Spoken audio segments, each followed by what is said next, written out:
ಕಾರವಾರ ಜಿಲ್ಲೆಯಲ್ಲಿ ಕೆಲವೊಂದು ಕಡೆ ರಸ್ತೆ ಹಾಳಾಗಿದ್ದರಿಂದ ಇಲ್ಲಿಯ ಪ್ರವಾಸೋದ್ಯಮದ ಮೇಲೆ ಪರಿಣಾಮ ಬೀರಿದ್ದನ್ನು ನಾನು ಒಪ್ಪಿಕೊಳ್ಳುತ್ತೇನೆ. ಆದರೆ ಪ್ರವಾಸೋದ್ಯಮದವರು ಇಲ್ಲಿಯ ಪ್ರವಾಸೋದ್ಯಮದ ಸ್ಥಿತಿಗತಿಯ ಬಗ್ಗೆ ಸಚಿವ ಎಚ್.ಕೆ. ಪಾಟೀಲ್ ಅವರಿಗೆ ಹಿಂದೆಯೂ ತಮ್ಮ ವರದಿಯನ್ನು ಕೊಟ್ಟಿದ್ದರು ಮತ್ತು ಈಗಲೂ ಕೂಡ ನೀಡಿದ್ದಾರೆ. ಆದರೆ ಅವರು ನಮ್ಮತ್ತ ಕಣ್ಣೆತ್ತಿಯೂ ನೋಡುತ್ತಿಲ್ಲ ಎಂದು ಸಂಸದ ವಿಶ್ವೇಶ್ವರ ಹೆಗಡೆ ಕಾಗೇರಿ ಅವರು ಕಾರವಾರದಲ್ಲಿ ತಿಳಿಸಿದ್ದಾರೆ.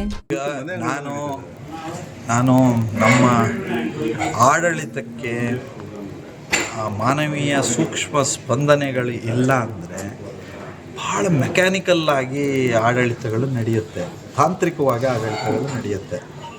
ಅದರಿಂದ ತಾಂತ್ರಿಕವಾದ ಸರ್ಕಾರದ ಸುತ್ತೋಲೆಯ ಸರ್ಕಾರದ ಕಾರ್ಯಕ್ರಮಗಳು ಮಾತ್ರ ಸರ್ಕಾರದ ಭಾಗ ಅಂತ ಅಧಿಕಾರಿ ವರ್ಗ ಭಾವಿಸಿದೆ. ಸಾಮಾನ್ಯ ಜನರ ಭಾವನೆಗಳಿಗೆ ಸ್ಪಂದಿಸುವಂಥ ಕೆಲಸ ಆದರೆ ಅದು ಎಷ್ಟೋ ಒಳ್ಳೆಯ ಕೆಲಸ ಆಗುತ್ತೆ. ನಾನು ಹೇಳಿದ್ನಲ್ಲ, ಅಂಗನವಾಡಿ ಪಕ್ಕದ ಮರ ಹೀಗಿದ್ದು ಎಷ್ಟು ಕಡೆಯಲ್ಲಿ ಇದೆ. ಮನೆಗಳಲ್ಲಿ ನಾವು ಮನೆಯ ಮೇಲ್ಗಡೆ ಅವರು ಅರ್ಜಿ ಹಾಕ್ತಾರೆ, ಅವರು ಪ್ರಯತ್ನ ಮಾಡಿರ್ತಾರೆ. ಆದರೆ ಅದಕ್ಕೆ ತಾಂತ್ರಿಕವಾಗಿ ಅದು ಆಗಿರೋದಿಲ್ಲ. ಅದರಿಂದಾಗಿ ಇಂಥದ್ದು ಅನಾಹುತಗಳಾಗತ್ತೆ. ಈಗ ರಸ್ತೆಯಲ್ಲಿ ಮಣ್ಣು ಬಿದ್ದಿರೋದಾಗಲಿ, ಗುಡ್ಡ ಕುಸಿದು ಕೃಷಿ ಭೂಮಿ ಹಾಳಾಗಿರೋದಾಗಲಿ, ಬೇರೆ ಅನೇಕ ಸಮಸ್ಯೆಗಳಿದೆ. ಇದಕ್ಕೆಲ್ಲ ತಾಂತ್ರಿಕವಾಗಿ ಕಾನೂನಿನ ಅಡಿಯಲ್ಲಿ ಸರ್ಕಾರದ ಯೋಜನೆಗಳಲ್ಲಿ ಹಾಗೆ ಹೀಗೆ ಅಂತ ಹೇಳಿ ಕೆಲಸ ಆಗದೆ ಹೋದರೆ ಯಾರಿಗೂ ವಿಶ್ವಾಸಾರ್ಹತೆ ಹೆಚ್ಚೋದಿಲ್ಲ ಸರ್ಕಾರಗಳ ಬಗ್ಗೆ. ಹಾಗಾಗಿ ಜಿಲ್ಲಾಡಳಿತಕ್ಕೂ ನಾನು ಹೇಳೋದಿಷ್ಟೇ, ಸರ್ಕಾರದಲ್ಲೂ ಏನಾಗಿದೆ, ರಾಜ್ಯ ಸರ್ಕಾರದ ಮಟ್ಟದಲ್ಲೂ ಆಡಳಿತಕ್ಕೆ ಕೊಡಬೇಕಂತ ಪ್ರಾಮುಖ್ಯತೆಯೇ ಇಲ್ಲ ಅನ್ನುವಂಥ ಸ್ಥಿತಿ ಬಂದಿದೆ. ಇದು ಬಹಳ ಅಪಾಯಕಾರಿ ಸಂಕೇತ ಸರ್. ಈಗ ಸರ್ಕಾರ ಮಟ್ಟದಿಂದ, ಮುಖ್ಯಮಂತ್ರಿಗಳ ಮಟ್ಟದಿಂದ ಒಂದು ಸ್ಪಂದನೆ ಇದ್ದರೆ ಅದು ಪರ್ಕ್ಯುಲೇಟ್ ಆಗುತ್ತೆ. ಈಗ ನೀವು ಹೆಂಗೆ ಬೇಕೋ ಹಂಗೆ ಮಾಡ್ರಪ್ಪ, ನಾನು ಇರುವಷ್ಟು ದಿನ ಇದ್ದು ಹೋಗ್ತೀನಿ, ಉಳಿದಿದ್ದು ಗೊಂದಲ ಸೃಷ್ಟಿಸ್ಕೊಳ್ಳೋದು ಗೊತ್ತು, ಮತ್ತೊಂದು ಗೊಂದಲ ಸೃಷ್ಟಿಸಿ ಹಳೆ ಗೊಂದಲ ಮರೆಸೋದು ಗೊತ್ತು ನಮಗೆ ಅಂತ ಗೊಂದಲ ಸೃಷ್ಟಿಸೋದ್ರೊಳಗೆ ಎಕ್ಸ್ಪರ್ಟಾಗಿ ಆಡಳಿತ ನಡೆಸಿದರೆ ಅದು ಆಡಳಿತ ಆಗೋದಿಲ್ಲ. ಆಡಳಿತ ನಡೆಸಲಿಕ್ಕೆ ಅದರದೇ ಆದಂತಹ ಭಾಳ ದೊಡ್ಡ ಜವಾಬ್ದಾರಿಯ ಭಾಗ ಇದೆ. ಅದು ಕಾಣದೇ ಇರೋದೇ ಈ ರೀತಿ ಅನೇಕ ಕೊರತೆಗಳಿಗೆ ಕಾರಣ ಆಗಿದೆ.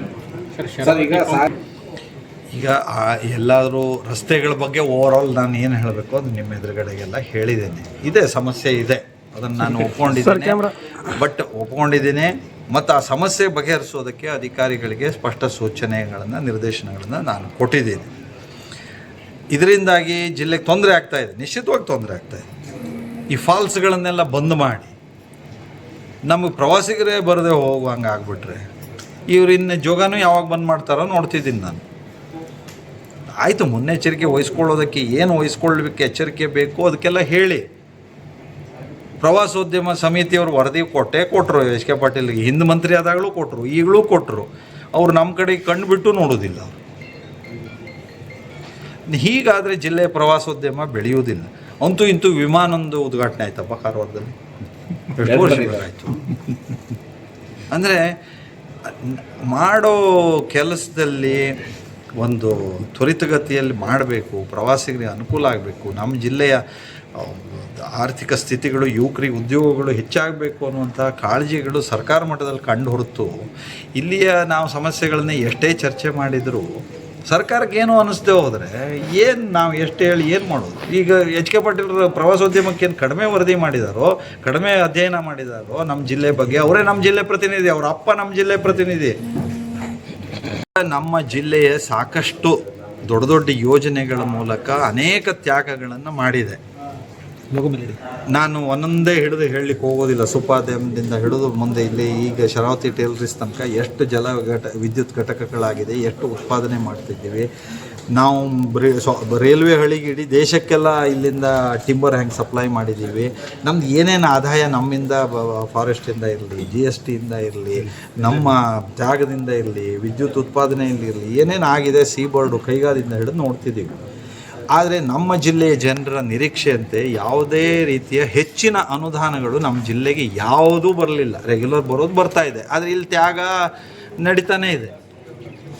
ಇದು ಒಂದು ಭಾಗ. ಹಾಗಾಗಿ ದೊಡ್ಡ ದೊಡ್ಡ ಯೋಜನೆಗಳು ಯಾವುದು ಬರೋದಕ್ಕೂ ವಿರೋಧ ಆಗ್ತಾ ಇರೋದಕ್ಕೆ ಇದೊಂದು ಮುಖ್ಯ ಕಾರಣ. ಇನ್ನೊಂದು ಎರಡನೇ ಭಾಗ ಏನು ಅಂದರೆ, ಈ ಜಿಲ್ಲೆಯ ಪರಿಸರದ ಅಧ್ಯಯನಗಳು, ಅದರ ಮೇಲೆ ಆಗ್ತಿರುವಂಥ ಅಧ್ಯಯನಗಳು ಆಗದೆ ಹೋದರೆ ಮತ್ತೆ ಈ ಯೋಜನೆ ತರೋದು ಭವಿಷ್ಯದಲ್ಲಿ ದೊಡ್ಡ ಅಪಾಯವನ್ನು ನಾವೇ ಆಹ್ವಾನಿಸ್ಕೊಂಡಂತೆ ಆಗತ್ತೆ.